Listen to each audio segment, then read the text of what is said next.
Welcome back to the Oscar Project Podcast, the show where I discuss Oscar-nominated films year by year. I am your host, Jonathan Eitelberg, and today I'll be discussing the 1929 film Alibi with my friend Jeff Kramer, who writes the Death Star Human Resources Department newsletter. Jeff, welcome back to the show. Thanks, Jonathan. Good to see you, and thanks for having me back on. Yeah, so before we get into today's film, remind listeners who you are and where they can find your work. Jeff Kramer. I am the proprietor of the Death Star Human Resources Department newsletter. It is a weekly Star Wars newsletter that you can find on Substack. Talk about Star Wars shows, news, reviews, books, kind of anything that goes on in the Star Wars universe. And because I always say that Star Wars is inherently silly, I try to look at it from, I guess you would call it a certain point of view. Excellent point there. Well, before we get into Alibi, like I've been doing with every episode this season, I want to kind of update our place in history. I actually found quite a bunch of interesting stuff that happened in just the week since my last episode on the letter last week. So that film came out April 13th of 1929, and this one was April 20th. So April 14th, we had the first airmail delivery from India to the UK. 15,000 letters arrived by air there.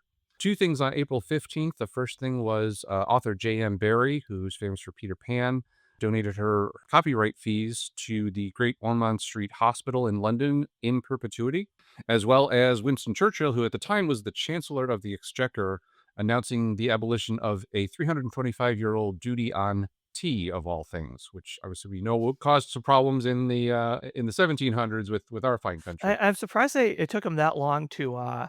Me too. Yeah, I was a little surprised it was still there. I've always thought, like, English titles are so interesting, like the Chancellor of the Exchequer. Like, I remember one time I saw that, and I was just so, like, what on earth is this? And I looked it up, and I still don't know for sure. I think he runs the money. I think that's basically the easy version. It's just a cooler title. Exactly. Yeah. And then most of the rest of what I had was all sports related. So April 16th was opening day for Major League Baseball in 1929, and Cleveland Indians became the first baseball club to wear numbers on their jerseys, which would have been shared with the New York Yankees had their game not been rained out that day. The following day, April 17th, Babe Ruth married his second wife, Claire Merritt Hodgson. And then on April 19th, the Boston Marathon, and it was won by a runner by the name of Johnny Miles from Canada, with a finishing time of 2 hours, 33 minutes, and 8 seconds. And I looked it up for reference. The current men's record for the Boston Marathon is just about a half hour shorter, 2 hours, 3 minutes, and 2 seconds. And that was set back in 2011. I mean, you can't think of a much better name for a marathon runner than Johnny Miles. Absolutely. Yeah. Johnny 26.2 miles. It's just to change his middle name. Right. Yeah, that's... Any other historical tidbits you wanted to touch on before we get into the movie? Nothing really. I had a bunch of the baseball ones as well that you managed to cover for me. Perfect. Well, let's jump into Alibi. First appeared in theaters April 20th, 1929. It was directed by Roland West from a screenplay by Elaine Stern Carrington, and was based on a 1927 stage play called Nightstick, written by Carrington as well, J.C. Nugent, Elliot Nugent, and John Ray. Alibi stars Chester Morris as Chick Williams, Harry Stubbs as Buck Bachman, and Mae Bush as Daisy Thomas. The film has a running time of just about 90 minutes. It was produced by Roland West and distributed by United Artists. And the film was nominated for 3 Academy Awards at the second award ceremony. Outstanding Picture, Chester Morris was nominated for Best Actor, and William Cameron Menzies received a nomination for Best Art Direction. The film is readily available on YouTube, and there's an older DVD release of some sort that appears to be out of print at this time, but like I said, it's pretty available on YouTube, so you can find it if you want to check it out. Yeah, there's also some the copy I watched on YouTube was pretty rough. I mean, it is a, really old movie. There's a website, I think you can watch it through like the Internet Archive, and it's called like Fossum or something like that. I thought the audio on it was a little better, or maybe it just helped the second time I watched it. I had headphones, but there was definitely some audio issues when I watched it on YouTube. Yeah, there was some certain scenes where it was pretty quiet. It was, really had to crank up the volume and really lean in to understand what they were saying. Which, again, it's almost 100 years old. It's one of the first talking films, so I guess we'll give it a pass for that. So let's run through the movie. It opens with some really cool images. I thought of so I think there's 3 or 4 images right at the beginning. Police officer spinning a baton, a hand ringing a bell. There's feet of these men marching, assuming they're in prison,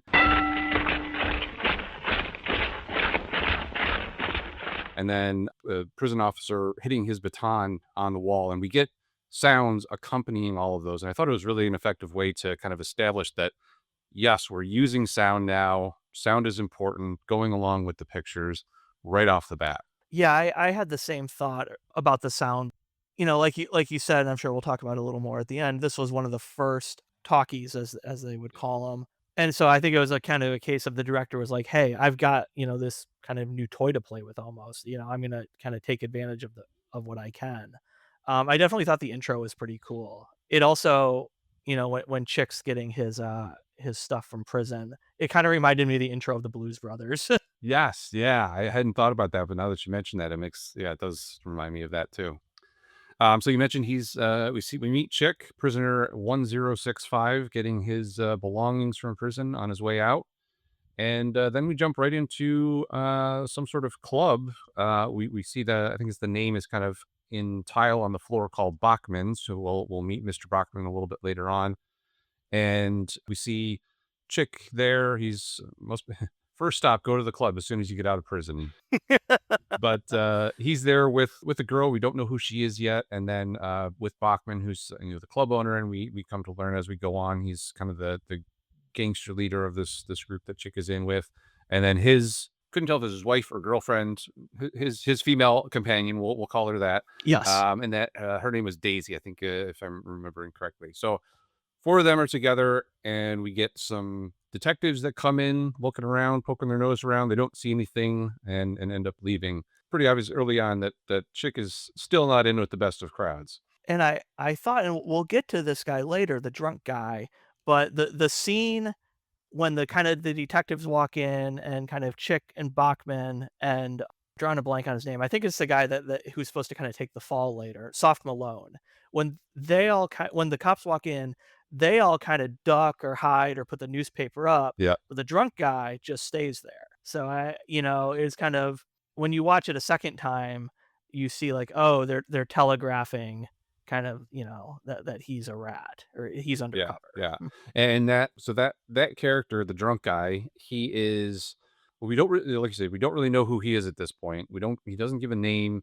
He he comes over to the table and offers to show Chick's female companion a magic trick in order to get her address. He has her write down her address on a piece of paper and then rips it up and stuffs it in his coat pocket. Which I thought that whole sequence was just it gave me the creepy crawlies. Yeah, yeah.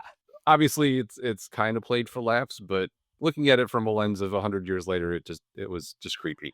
Yeah, there was definitely a different view of what was okay back in 1929 versus what we would think is okay now. And I also thought it was kind of interesting, like Chick and Buck definitely thought he was one of them because they're just like, oh, he's just having a goof. Versus, if he was supposed to be, a regular guy at the club hitting on a gangster's girlfriend, it probably wouldn't have gone so well. Yeah, exactly.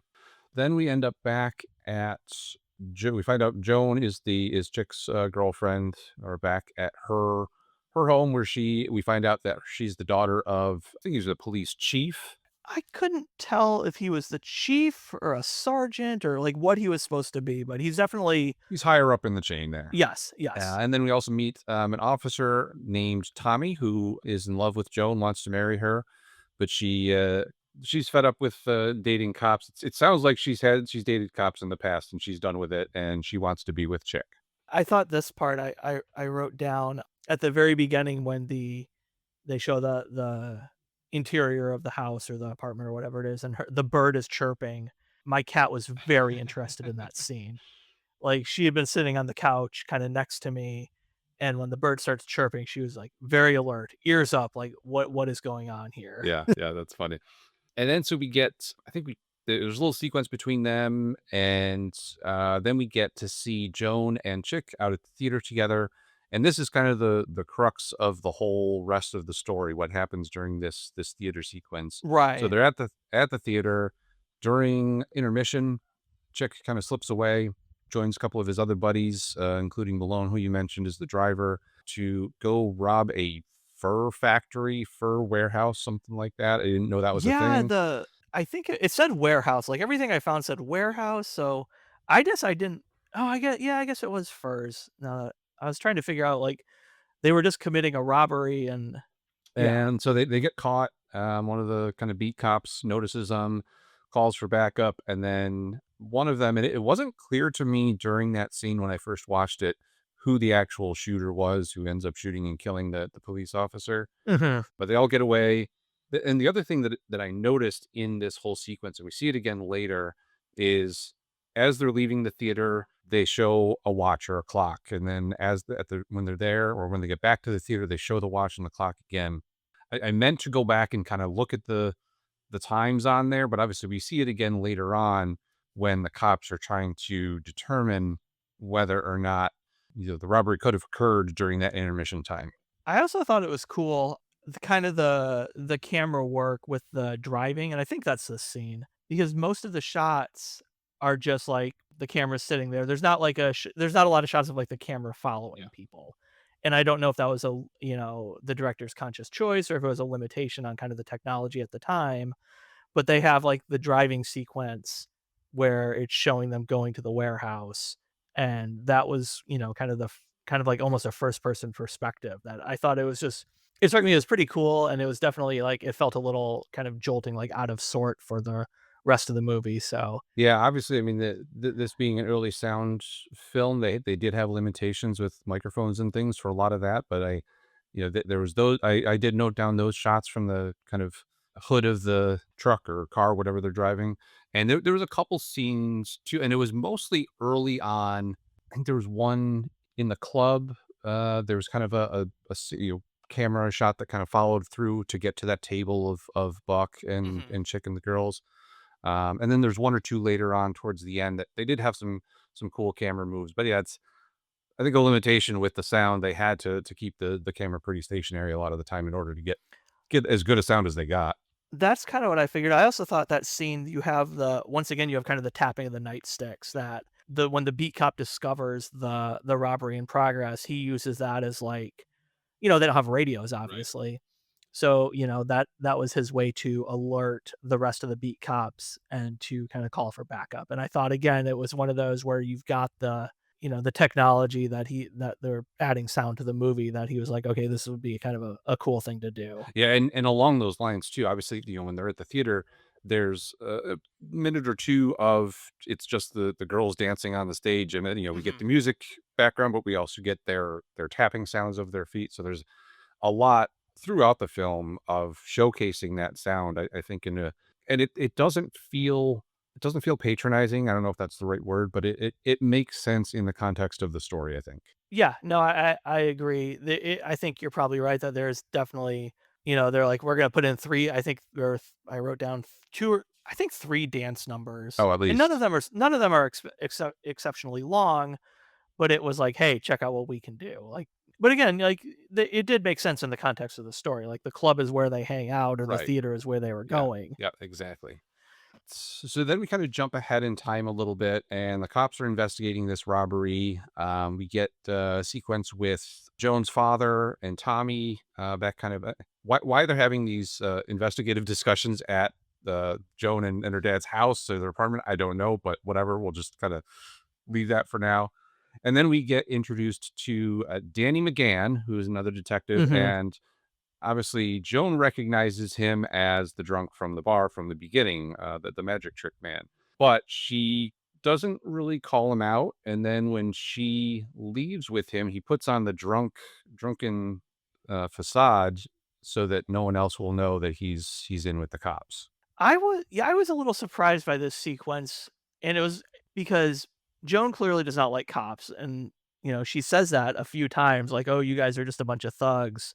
You beat confessions out of suspects and all that. And then they're telling her, "Oh, we like Chick for this job. We think he's the one who did it." She sees somebody who she knows from the club who is really a cop, and then she's just like, "Oh, well, if you guys think Chick's innocent, I'm not gonna say anything then." Like, I mean, you gotta move the story along, Right, I get yeah. it, but Yeah, it's a little far-fetched on her part, especially, she's the one that makes that connection, and you'd think you'd yeah. mention something to Chick, "Oh, by the way, remember that guy from the club? He's not really on your side." Right.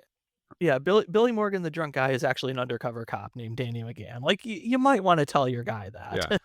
And I can't remember. I think it was when we talked about our last film. We talked about how great some of the names were, and Yes. the names in this one. It must be something about that era of gangster movies. They just have awesome names throughout. Yes. So we get kind of, for me, this middle part of the film felt like it dragged out quite a bit. Essentially, the middle part of the film is these, various investigations going on. We've got a little kind of side thing with Chick and Joan have gotten married in secret, Mhm. and her father locks her in a room, and then she runs out of a room and meets up with Chick later on. And then we get another sequence with the theater where I think it's Tommy and the father, the sergeant there, kind of do the whole thing. They time the intermission. Can they Mhm. leave the intermission, go to the warehouse, commit a robbery, quote unquote, and then get back before intermission's over so that they can try and prove that Chick wasn't necessarily there at the theater the entire time, because that's the alibi of the title, is that Yeah, he was at the yeah. theater. Joan is ready to vouch for him that he was there at the theater, and that's gonna get him off essentially. I did like I wrote this down when they're at the apartment and Joan tells her dad that, "Oh, I'm married to Chick now," and the dad says, "You let her marry you." Like, I just Yeah, wrote that down, I thought that was a really good line. yeah, yeah. He doesn't come down on her. It's still all Chick's fault. Yeah. So then eventually they have arrested Malone, the driver, Yes. and they start to really turn the screws on him, which is, I think, a great scene, one of the greatest scenes in the film, Yes. when they're, and I'm doing air quotes, interrogating Malone. I think it's Tommy kind of polishes off the gun, wipes down the gun that supposedly he had, which Malone claims was planted on him, all that sort of stuff. He's got a ticket for the theater that, quote unquote, proves that he was at the theater that night too. And Tommy makes him pick up the gun, and then they're got this story crafted where basically Malone's going to try to escape and try and shoot the sergeant and get shot in the back and killed as he escapes. So these cops are not the greatest in terms of honesty, but they're trying to get their man. I was a little surprised that the movies back then were gonna be like, "Oh, yeah, these cops are maybe not crooked, but, they're not on the up and Yeah, up, they're not playing by the rules," and, I think probably the rules were a lot looser back yeah, then. You didn't have, Miranda warnings back then or anything like that. In '29, so this would have been during yeah, Prohibition. You have the whole, gangsters and organized crime and everything, and I suppose the cops are gonna do what they're gonna do, but I was pretty surprised they had that almost explicit of a scene, like, "We're going to plant a yeah, gun on you. We're going to shoot yeah. you." Like, not more of an implied, like, "Oh, we're just gonna you better talk if you know what's good for you," or something like that. It was, "We're going to murder you in the police station." Pretty much. Yeah, and that's in that kind of you better talk is where I thought that scene was going initially, and then once Tommy starts wiping the gun down and has Malone pick it up, I'm like, oh, they're really going for it here. And I thought it was really cool also, kind of a lot of the silent parts of it. Like the scene where I don't remember if it's Tommy or the dad, one of them, like, opens the window and looks at Malone, like, and the implication is like, "Hey, we can just toss you out of this and nobody's gonna Yeah, care," like, and kinda shuts it again and like, "Alright, now we're gonna yeah. talk." Like, you know what the warning Yeah, is. and obviously coming from, being based on a play, a lot of those that scene, and then the scene towards the end where they're in kind of the back room of the club and the whole Mhm. kind of climax begins to happen. I thought of those, like, how would those be done on a stage? And I think a lot of that, it's going to be a lot more, moving around and things like that. But I thought a lot of those scenes would translate very well to the stage if it was being produced live. So eventually, Malone does confess that Chick was the one that shot the cop O'Brien at the warehouse, and that kind of creates the next cascade of events. We end up back at the Buck's Club, and this is where Danny slash Billy Morgan is trying to, he's there still pretending to be the drunk. Chick and Buck are there. Chick ends up having Buck take the girls, Daisy and Joan, off to his penthouse or rooftop bungalow, I think is what he called it, to hide out.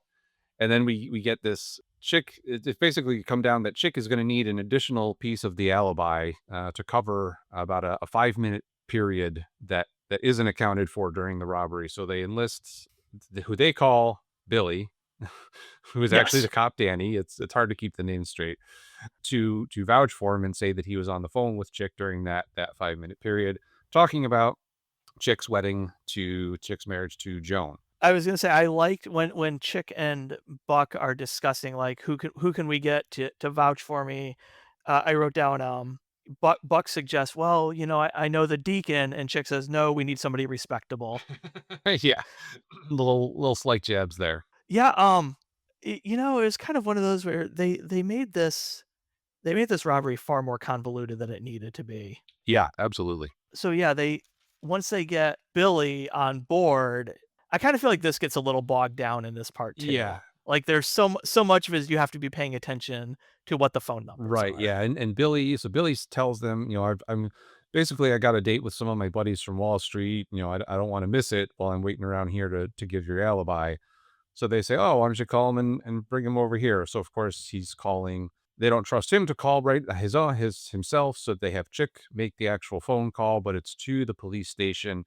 We get this guy George Stanislav David on the line, and basically he's kind of the guy waiting for the call from Danny to say this is where Chick is. Let's send the cops out to get him. I also did like when Chick says, "I don't like his middle name." Yeah, and then Danny says, "Oh, I don't either." He's trying to play into that whole thing. Yes. That's when Buck and Daisy and Joan head out after that phone call's made, and then eventually, so Joan makes a phone call, or is this later? I can't remember. Sh- Right, like so much like I said, so much of it is you have to know when somebody makes a phone call and to what number. Yeah, yeah, but essentially, she eventually, She calls the police as right, well. and asks for George Stanislav David as well, and And that is when Buck and Chick realize, "Oh, shoot, like, we were just on the phone with the cops, they're on their yeah, way." yeah, because she was trying to get a hold of Tommy, who's the one who's also in love with her, so he could come down and get the alibi. That's what it was. Yes, that was it. So they realize that cops are on their way. They don't have much time. They realize that Danny's a plant and end up killing him. A little tussle between Danny, Chick, and two of the other goons. And Danny ends up dying in Tommy's arms after Chick has bailed. Which a good 5 minutes of runtime right there, at least it felt like. Yeah, and I wrote down. I said I didn't need that long of a death scene No. for. I mean, nothing against poor Danny, but let's move it Yeah. along here. And I mean, and it was. I mean, it just dragged and dragged and dragged. I almost got to the Yeah. point where I was about to skip ahead in the scrub bar. Yeah, I did think that scene was pretty cool too, just the way they had, kind of Danny and kind of all the goons kind of spread out, so you kind of had, like, one shot of each of them kind of like, a stare Yeah. down, kind of like I don't know what it kind of reminded me of, like, the end of Reservoir Dogs or something like Yeah, that. yeah. The thing it reminded me a little bit of was why can't I think of it's the John Travolta and Nicolas Cage film Face Oh, a Off, Face Off. when they're all pointing guns at each other at the end there. Yes. So eventually, Chick's gone. Danny ends up dying. Tommy kind of vows revenge for Chick killing Danny, and Chick ends up meeting up on the rooftop bungalow with Buck and the girls, and then eventually so they tell Joan, don't call anyone from the phone, and of course immediately she calls someone from the phone and Right. tells Tommy exactly where to find her and Chick. So Tommy ends up getting up there. He has a little face off with Chick, and They start Chick is in kind of a side room hiding, and they just start shooting down the door, and which I thought was again really a little bit surprising in terms of what the cops were trying to do there. So they eventually Chick comes out, and Tommy ends up really threatening him, telling him he's going to get revenge for killing Danny, and Chick's there begging for his life, which I thought was some of the best acting in the film was when Chick is really going for Mhm. it at the end there. And ultimately Tommy ends up shooting him and Chick is dead on the floor. But But a moment later it's revealed that Tommy was just shooting with blanks and Chick just fainted, which made no sense, but okay, whatever. the only thing I can think of, I had that same reaction, and the only thing I can think of was he's trying to say, like, Tommy's gonna show Joan that, "Oh, your gangster, husband is just really kind of a, he's a loser and he's, he Yeah, can't he's a handle wimp. it." Yeah. So some other cops come in to help him, help Tommy, and Chick suddenly jumps up, turns the lights off in the apartment, and starts throwing things at the cops. Anything he can get his hand on, a ottoman, some lamps, I think. Ultimately, smashes through the window and tries to jump across to another rooftop and ends up missing the ledge and falling, we presume, to his death, which is basically the end of the film. I kinda like that they didn't give him the dramatic 5-minute death that Danny got. I really like that, and it was kind of a unexpected, he didn't get to go out in a blaze of glory or anything like that. It was just, you mistimed your jump and you're Yep, he dead. just slipped and fell. So anything we missed on there?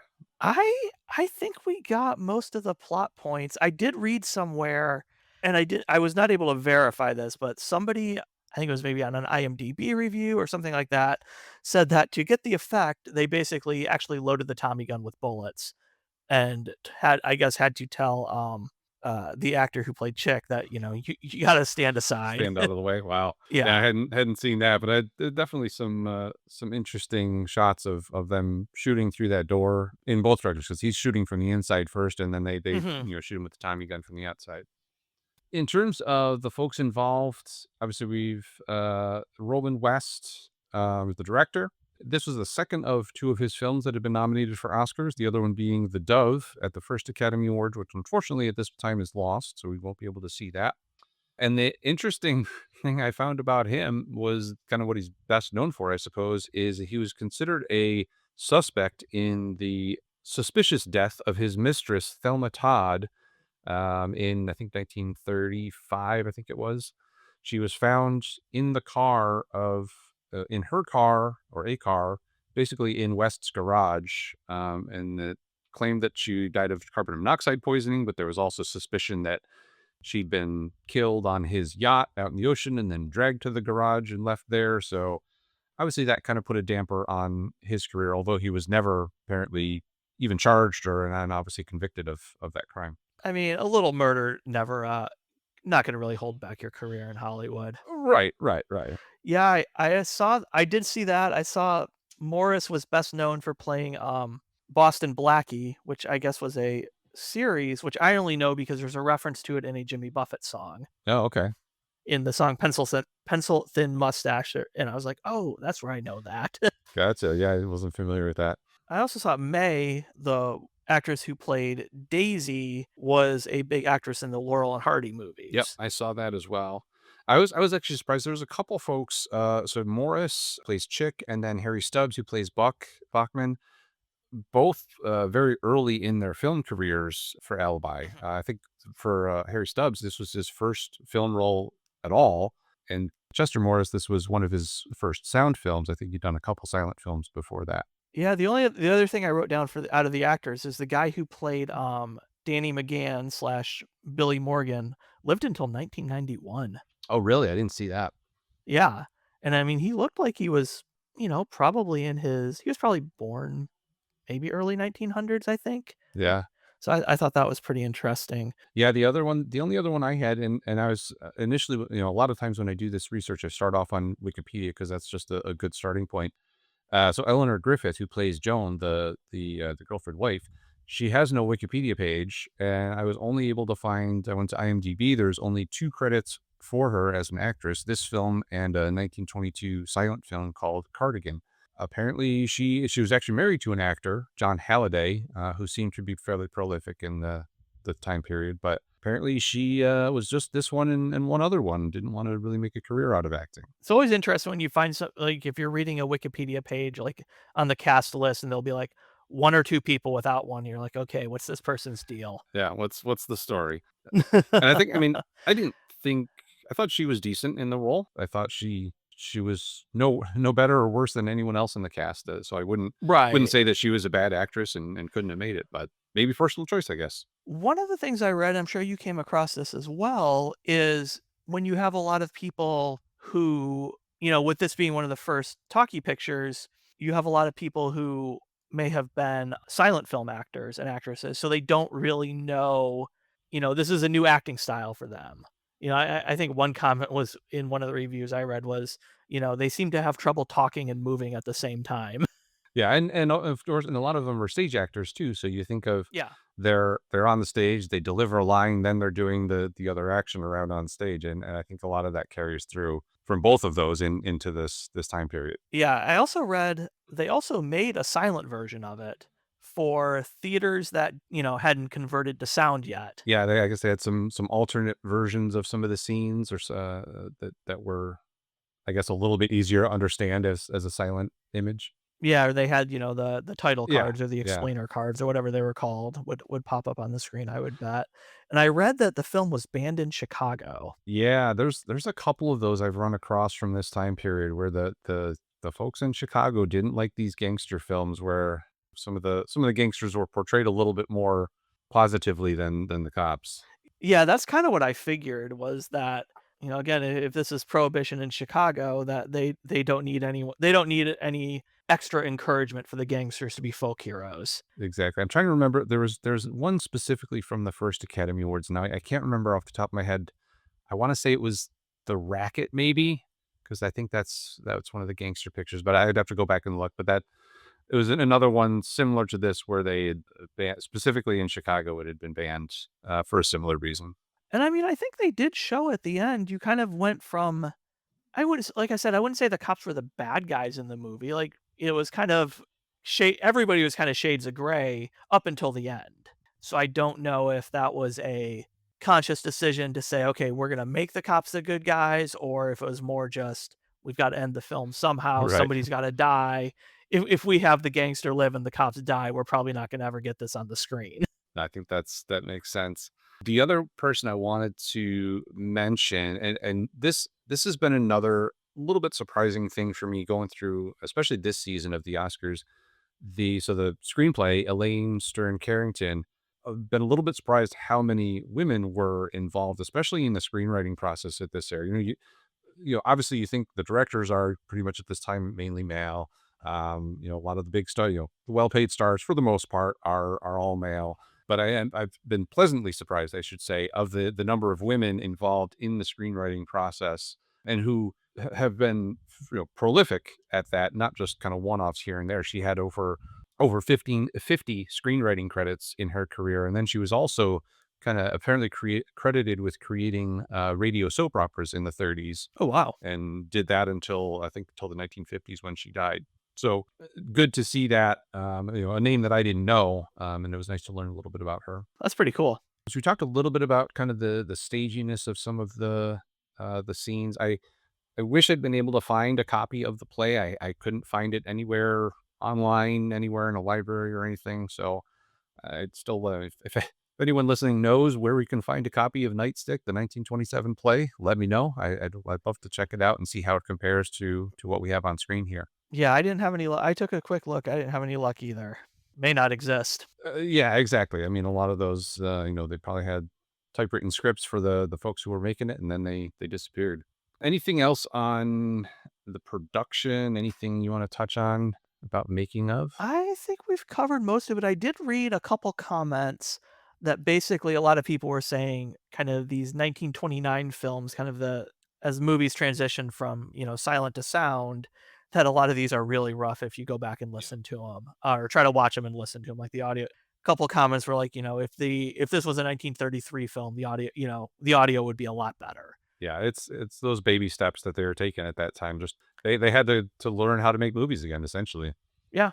I mean, I think it's no different than, if you go back and watch a film from, we'll use my always obsession, if you go watch the prequels, some of the CGI is really good and holds up today. Some of it is they were a lot of that stuff they were kind of making up as they go Yeah. along too. A lot of it you're like, "Ooh, that CGI is not very Yeah. good." Well, even the I mean, you look at a like the original Toy Story, even compared with the other Toy Mhm. Stories, 10, 15, 20 years later, it's night and day. Not to say that it was bad, it was what they were able to do at that time, but it just, Yeah. technology advances pretty quickly. Yeah, so that is a little unfair to, I think, kind of dog, say, the 1929 films for that, where there a lot of them, I'm sure they are dealing with the limits of their technology, and they're doing the best they can. Yep, exactly. And again, expecting, THX quality sound from a almost 100-year-old picture is not very realistic. Not at all. In terms of reviews, I did find a couple from the time period. Found one from Time Magazine, called it the more credible than most crook pictures. And the New York Times called it by far the best of the gangster films, and the fact that it is equipped with dialogue makes it all the more stirring. So they really enjoyed the sound aspect of that. It sounds like. I mean, I would certainly believe the, crooked cops aspect of it makes it probably the most Yeah, realistic one of that time period.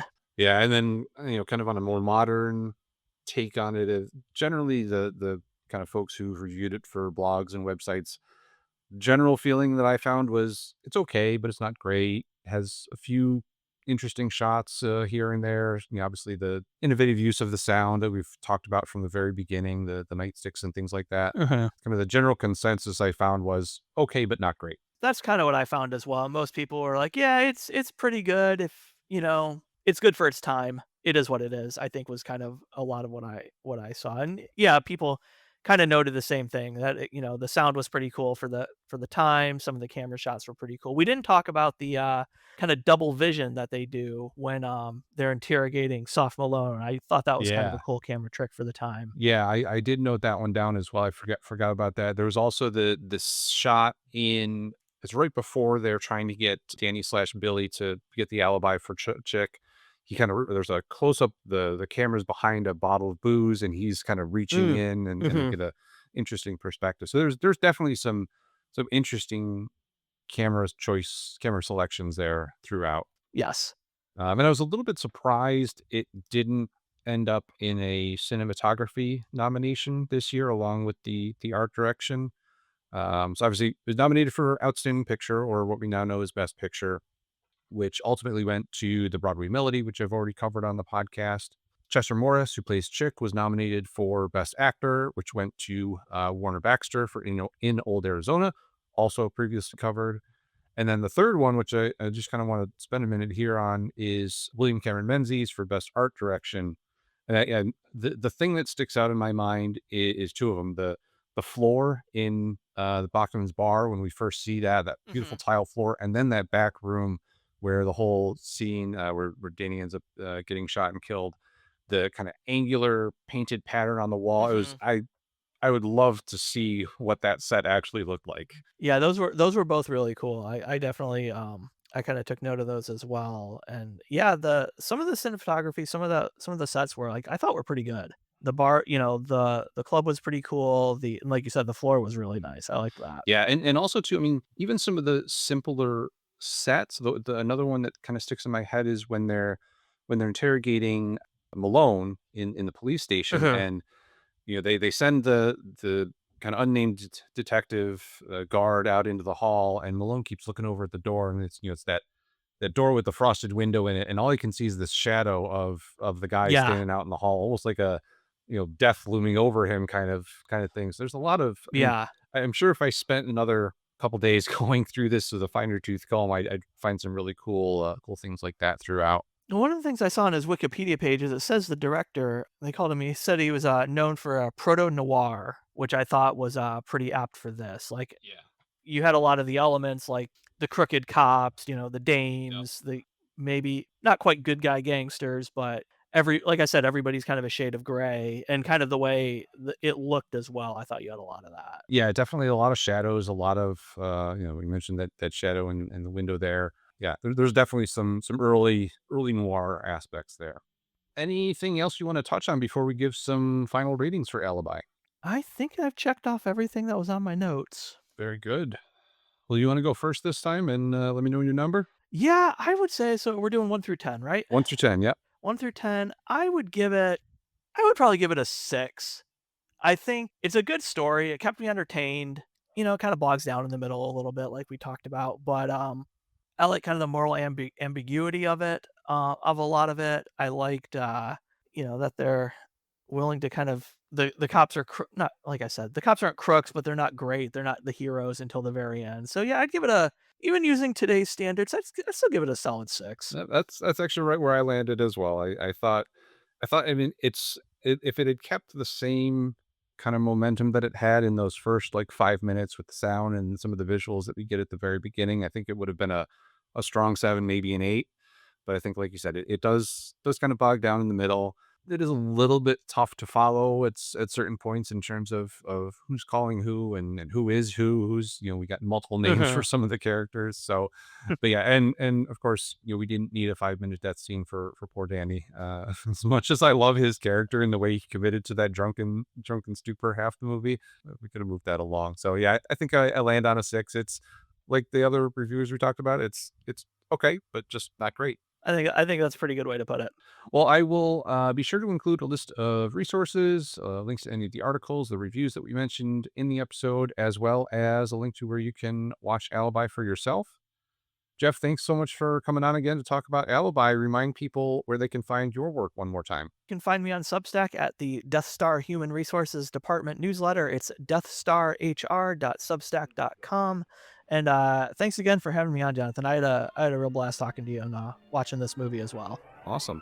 And don't forget to follow the Oscar Project at theoscarproject.substack.com. Be sure to come back for next Friday's episode of the podcast where I'll be discussing the film The Valiant. Thanks for listening, and I'll see you at the movies.